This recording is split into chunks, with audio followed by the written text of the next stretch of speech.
Tratamento de Choque, com Diogo Fontana.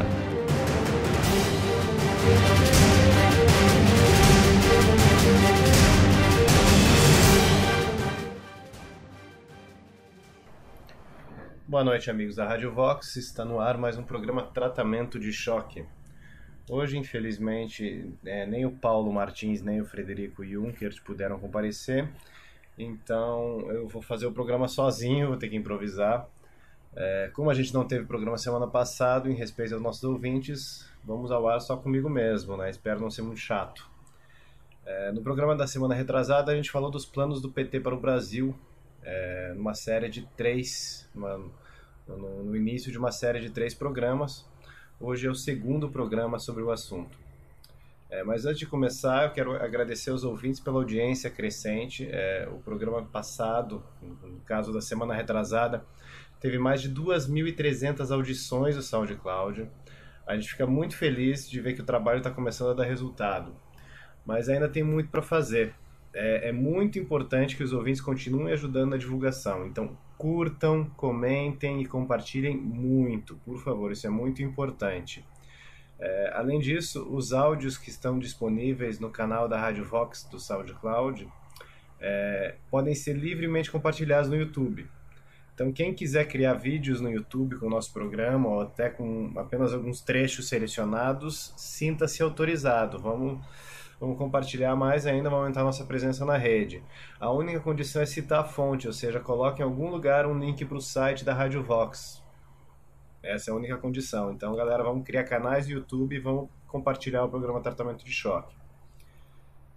Também quero convidar os ouvintes, mais uma vez, a curtirem a fanpage do Tratamento de Choque. É só entrar lá no Facebook, procurar por Tratamento de Choque.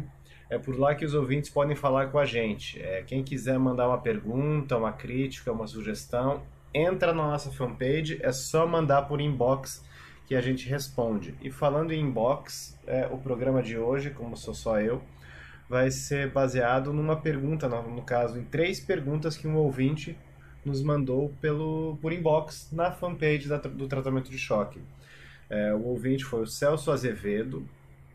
Ele nos mandou algumas perguntas e eu vou lendo e comentando. E o programa de hoje vai ser em cima disso, até porque é ligado aos planos do PT para o Brasil. Vamos lá, então, vamos ler as perguntas do Celso Azevedo. Ele começa dizendo assim: no programa O Fim da Oposição no Brasil, o Diogo Fontana, este que vos fala, disse que não existe possibilidade dos Estados Unidos interferirem aqui no Brasil para barrar a maré vermelha que vem vindo. Diante disso, gostaria de enumerar algumas perguntas. Aí ele começa com a primeira pergunta.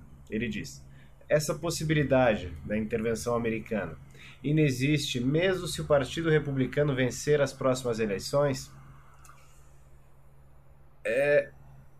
Celso, é claro que se os republicanos retomarem o executivo nos Estados Unidos, os prognósticos talvez melhorem em tese para nós. Mas não há nenhum motivo para euforia nem para soltar foguete caso os republicanos vençam os democratas na próxima eleição à presidência dos Estados Unidos. E os motivos são vários. Primeiro, é que não existe divulgação na imprensa americana sobre o que tem acontecido no Brasil. Os cidadãos americanos simplesmente não sabem o que se passa por aqui. E, sinceramente, eles estão um pouco se lixando, não estão nem aí.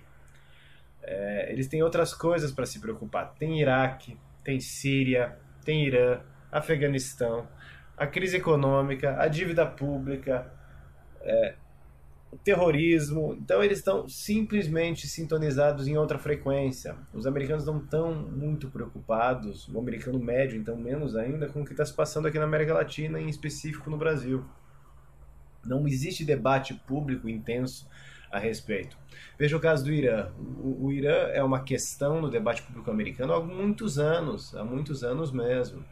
Fala-se sobre intervenção militar ou não, sobre o que os Estados Unidos devem fazer, mas isso está presente. O homem na rua, the man on the street, ele escuta sobre o Irã, ele sabe que existe alguma coisa lá que os americanos podem, porventura, intervir. Sobre o Brasil, não.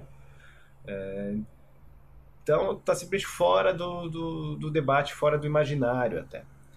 Em consequência disso, você não vê ninguém nos Estados Unidos denunciando a ascensão do Foro de São Paulo. Alguém já viu algum congressista, algum senador americano discursando, falando abertamente contra o PT sobre a ameaça do Foro de São Paulo, contra o Lula, contra a Dilma, contra qualquer coisa que seja? A gente não vê nada, está fora da pauta. E mesmo que tivesse, ajudar como? Mesmo que os americanos estivessem realmente dispostos e prontos, não tivessem outros problemas, nós fôssemos prioritários, eles estivessem dispostos e prontos a nos ajudar. Eles iam ajudar quem? Qual oposição ao PT, qual oposição ao Foro de São Paulo entraria em contato com políticos e militares americanos em busca de ajuda? Quem? A gente não tem ninguém. Os militares, por exemplo, nossos militares são profundamente anti-americanos. Não consigo imaginar, no momento, uma parceria nesse sentido. E além do mais, não tem ninguém resistindo aqui fortemente, como a gente mesmo já falou no próprio programa O Fim da Oposição, que ninguém está resistindo, ninguém está se opondo. Uma ajuda externa americana só seria factível caso houvesse uma oposição interna aqui no Brasil se articulando com o pessoal lá de fora. E não tem nada disso. Veja que se na Venezuela, onde há petróleo, onde existia e ainda existe certa resistência, o comunismo triunfou, por que não triunfaria por aqui? E, aliás, de que forma se daria uma eventual ajuda americana? De forma ostensiva, explícita, é absolutamente impossível pelo cenário político mundial. Intervenção militar direta, então, mais impossível ainda. Talvez, se essa ajuda fosse possível, ela seria por baixo dos panos, com alguma ajuda, algum financiamento, algum compartilhamento de inteligência, algo do tipo. E só. A Venezuela, por exemplo, não sofreu com sanções econômicas até hoje. Por que nós sofreríamos? Então não dá para contar com a ajuda americana, não. A outra pergunta que tem a ver justamente com isso que eu estou falando é a pergunta 2 aqui do Celso. E a questão dos americanos não ajudarem pode ser por razões econômicas? Sim e não é bem isso. Como eu acabei de dizer, não há movimentação nenhuma para interferir por aqui. Não há sequer discussão sobre o assunto. E do ponto de vista econômico também não há muito motivo para uma intervenção. O Brasil, a verdade é que o Brasil tem muito pouco peso no comércio mundial. Se não me engano, é 2% a nossa participação. Nós somos uma nação cujo peso é apenas demográfico e geográfico. A gente não é nenhuma potência militar, cultural, científica, industrial, nada. Do ponto de vista do PIB per capita, então, a gente é um país pobre, no máximo um país remediado. Tem muitas nações mais prósperas do que nós. Aliás, se for pensar bem, os americanos já abriram mão do Brasil, já abriram mão da gente. Hoje, as relações comerciais com a China são talvez até mais importantes para o Brasil do que as relações comerciais com os Estados Unidos. Desde 2003, o peso da China na economia brasileira aumentou muito. Desde que o Lula assumiu, as nossas parcerias, as nossas relações comerciais com a China aumentaram de uma forma impressionante. Eu não tenho os dados, mas é muito fácil de achar. A China, até 10 anos atrás, era um parceiro comercial praticamente irrelevante para o Brasil. Hoje, se não me engano, é o principal parceiro comercial do Brasil. Então, os Estados Unidos já não têm... já abriram mão. Nós não somos mais importantes, ou os americanos já não são tão importantes comercialmente para o Brasil como já foram no passado. Então, hoje as relações comerciais com a China são mais importantes para o Brasil do que as relações comerciais com os Estados Unidos. Além disso, vamos pensar um pouquinho na Venezuela de volta. Os comunistas de lá, como todos, eles são loucos, é claro que são loucos, não seriam comunistas, mas eles não são burros. O Chávez e o Maduro, eles sempre pagaram os fornecedores. Sempre. Os serviços da dívida, os títulos do governo, sempre o pagamento em dia, sempre certinho. E uma informação que faltou no programa passado, os bancos, a gente falou das nacionalizações na Venezuela, e isso é muito importante ressaltar, os bancos não foram nacionalizados na Venezuela. O que houve foi apenas a compra, eu estou falando compra, não houve expropriação, da operação do Banco Santander na Venezuela, que foi repassada para o Banco da Venezuela, que é uma espécie de Banco do Brasil da Venezuela. Então, mas foi compra, houve dinheiro, houve uma transação, o Santander não perdeu sua operação, não foi roubado na Venezuela.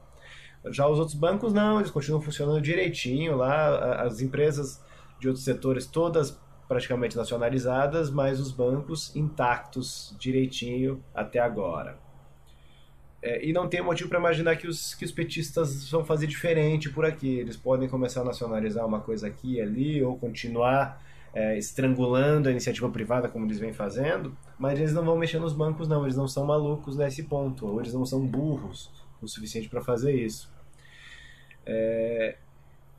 Então, se vier o comunismo por aqui, eu acredito que o governo brasileiro, o governo petista no comando da Revolução, vai continuar a pagar suas contas direitinho e ninguém vai se preocupar em lugar nenhum, ninguém vai se espernear, ninguém vai espernear. Uma única situação que é, na verdade, um cenário remoto que poderia causar uma certa comoção mundial se acontecer alguma tragédia humanitária por aqui, com a implantação do comunismo. Alguma fome, talvez por desorganização do agronegócio, uma fome de larga escala, como aconteceu na China do Mao Tse Tung, por exemplo, no grande salto para frente, que morreram mais de 30 milhões de pessoas de fome, porque o Mao Tse Tung simplesmente desorganizou praticamente da noite para o dia um sistema fundiário, um sistema agrário que era uma organização espontânea de milênios ou de séculos, e ele, na canetada do planejamento central, resolveu mudar a estrutura agrária do país continental que é a China. O resultado foi fome. Então, se algo parecido acontecesse no Brasil, talvez houvesse uma comoção internacional, mas inclusive só do ponto de vista humanitário, para ajudar as pessoas que estão passando fome. Também não haveria troca de regime, não acredito. E mesmo assim, isso é um cenário muito remoto e uma hipótese, é só uma especulação. Outra coisa que poderia causar uma comoção internacional seria alguma guerra, o caso do Brasil entrar em guerra civil por causa da implantação do socialismo, mas também a gente não acredita, eu pessoalmente não acredito que esse cenário seja provável. Outro cenário que pode acontecer é um genocídio, né? Mas o genocídio normalmente acontece, o professor Olavo sempre explica, após a implantação do socialismo. Quando vem a escassez, vem aquilo que o mecanismo do bode expiatório, que o filósofo francês René Girard explica, que em tempos de crise generalizada o ser humano busca o bode expiatório e sacrifica o bode expiatório, mata mesmo. A Venezuela está muito perto disso acontecer. Aquelas prisões dos 100 burgueses, tinha até gerente de supermercado entre os burgueses, já é um mau presságio, já é um prelúdio de que algo possa acontecer. Primeiro eles vão colocar as pessoas na cadeia durante 20, 30 anos, mas talvez com um recrudescimento da escassez e da penúria econômica, alguns linchamentos, algumas execuções de inimigos da pátria, algo assim, alguns paredões possam vir a acontecer na Venezuela, que é uma coisa muito triste. E aqui também isso é possibilidade remota, cenário futuro, então também não há motivo para acreditar que os americanos ou qualquer outro, ou Nações Unidas ou qualquer outra coisa possa acontecer em termos de intervenção aqui. Graças a Deus, esses ainda são cenários remotos. Então, resumindo, o mundo não vai nos dar atenção, os americanos realmente não vão nos salvar, mesmo que sejam os republicanos. Continuando então aqui a pergunta do Celso Azevedo, a terceira pergunta que ele faz é a seguinte: e depois do domínio completo por parte da cambada do Foro de São Paulo, existe alguma previsão de como poderá ser a nossa economia? Aí ele pergunta se vai ser algo semelhante à China ou à Coreia do Norte. Bem, Celso, nem uma coisa nem outra. Na verdade mesmo, nem os petistas sabem direito como as coisas vão ser. O fato é que eles não têm agenda econômica definida, não há modelo. Você vê as discussões internas, eles simpatizam com Venezuela aqui, com China ali, rechaçam o modelo soviético, que é visto como burocrático e fracassado, até o modelo cubano também é visto como inadequado. Então, na falta de agenda, eles têm provisoriamente adotado uma espécie de nacional desenvolvimentismo, que é muito parecido, inclusive, com o que foi adotado no governo Geisel, o que é muito irônico. Então, eles não têm um modelo econômico. A esquerda mundial não tem modelo econômico. Não existe economia marxista, por assim dizer. Não existe. Então, é uma coisa meio que de tentativa e erro. Eles vão tentando, vai dando errado, vai dando certo aqui, mas eles não sabem muito bem o que eles estão fazendo, não sabem mesmo. Uma coisa eles sabem, que liberalismo econômico, ou seja, livre mercado, nem pensar. Eles têm alergia só de pensar nisso.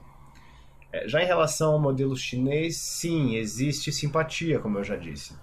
A própria cúpula do PT já esteve pelo menos 4 vezes, que eu tenho informação, isso é fácil de achar, já 4 vezes reunida com a cúpula do Partido Comunista Chinês. O próprio Rui Falcão, que é o presidente reeleito do PT, ele esteve várias vezes na China. Só que é difícil saber o que foi tratado nesses encontros, porque até onde eu sei, não foi divulgado nenhum documento oficial a términos dessas reuniões. A gente só tem declaração do Rui Falcão no YouTube, no próprio canal do PT, falando: fomos muito bem recebidos, os chineses têm muito a nos ensinar, blá blá blá blá blá, mas ele não abre muito o jogo, ele não fala direito quais são essas articulações que têm ocorrido nos últimos 3 ou 4 anos, pelo menos, entre o PT e o Partido Comunista Chinês. Mas existe essa aproximação. Só que a gente está no escuro. A gente está um pouco no escuro. No entanto, mesmo que haja, mesmo que de fato há essa simpatia com a forma com a qual os chineses conduzem a sua economia, afinal eles têm números que nos últimos 20 anos seduzem os petistas, impressionam, números de crescimento econômico, né? Há alguns anos de 9, 10, 11% de crescimento econômico que eles conseguiram, e então os petistas olham com bons olhos para este modelo, como uma coisa assim, talvez provisória, para uma década ou 15 anos. No entanto, aí sou eu falando, é difícil imaginar um modelo chinês aqui no Brasil. E eu vou dizer por quê. Porque o governo petista poderia até tentar, e tem tentado, com as tais das PPPs, as parcerias público-privadas, essas concessões, o modelo de concessão, por exemplo, do aeroporto do Galeão, que a gente falou, com a Infraero mantendo 49%, ou aquele modelo do Campo de Libra, que inclusive só tinha empresa chinesa interessada. É uma adaptação do modelo chinês de manter, se não o controle de 51%, que é o que acontece na China com as grandes empresas. 51% costumam estar na mão do governo chinês, pelo menos 49% no caso do aeroporto do Galeão. Mesmo que eles tentem implantar esse modelo adaptado aqui, com um controle indireto da atividade econômica dos setores estratégicos, eu acho difícil, muito difícil acreditar que os petistas vão conseguir êxito econômico. Aliás, esse fracasso econômico já está acontecendo. Os números do PIB são eloquentes, né? Mesmo o governo petista do Lula, no qual houve e ainda há muita exaltação de que teria sido um período de grande crescimento econômico, vou pensar um pouquinho. A média de crescimento econômico no governo Dilma foi, até agora, 1,8% ao ano. Sem contar esse ano que vai ser um fiasco, a gente já está tendo retração do PIB nos últimos trimestres. Previsão, inclusive, de recessão. Porque, tecnicamente, se 3 vezes seguida der retração do PIB, os economistas consideram recessão. Decreto, agora é recessão mesmo. Então, a gente pode estar caminhando para uma recessão se o PIB continuar encolhendo. No governo